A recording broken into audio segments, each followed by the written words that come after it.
Hi കൂട്ടുകാരെ, ഇന്നത്തെ നമ്മുടെ വർക്ക് സീലിംഗ് ലൈറ്റ് ഫിറ്റിംഗ് ആണ്. അതായത് ഒരു പള്ളിയുടെ സീലിങ്ങിലെ ഫുൾ ലൈറ്റ് ഫിറ്റ് ചെയ്ത് കൊടുക്കണമായിരുന്നു. അപ്പം നമ്മൾ പോയി സീലിംഗ് ലൈറ്റ് എടുത്തു. സെറ്റ് ചെയ്യാനായിട്ട് കയറിയപ്പോഴോ അവർ ഹോൾ അടിച്ചിട്ടിരിക്കുന്നത് മൊത്തം 4 ഇഞ്ചിൻ്റെ ലൈറ്റ് 6 ഇഞ്ചുമാണ് വന്നിരിക്കുന്നത്.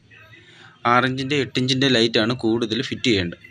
അപ്പോൾ സീലിംഗുകാർ കറക്റ്റ് 4 ഇഞ്ചിൻ്റെ ഹോളും അടിച്ചിട്ടു.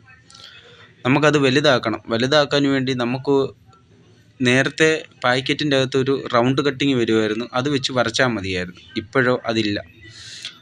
എന്ത് ചെയ്യുമെന്നറിയാതെ ഇങ്ങനെ നിന്നപ്പോൾ കൂടെ നിന്നവൻ പറഞ്ഞു, ഒരു കാര്യം ചെയ്യണം, 4 ഇഞ്ച് ലൈറ്റിൻ്റെ ഔട്ട് സൈഡ് വെച്ചൊന്ന് വരച്ച് നോക്കിയാലോ. വരച്ച് നോക്കിയപ്പോൾ കറക്റ്റ് നമുക്ക് 6 ഇഞ്ച് ലൈറ്റിന് അത് കറക്റ്റ് ഫിറ്റിങ്. അങ്ങനെ പിന്നെ എല്ലാം അങ്ങനെ വരച്ചു സെറ്റാക്കി ഫിറ്റ് ചെയ്തു. നിങ്ങളും ഇങ്ങനെ ലൈറ്റ് വെച്ച് വരച്ച് ലൈറ്റ് ഫിറ്റ് ചെയ്തിട്ടുണ്ടെങ്കിൽ ഒന്ന് കമൻ്റ് ഇട്ടിരിക്കണേ.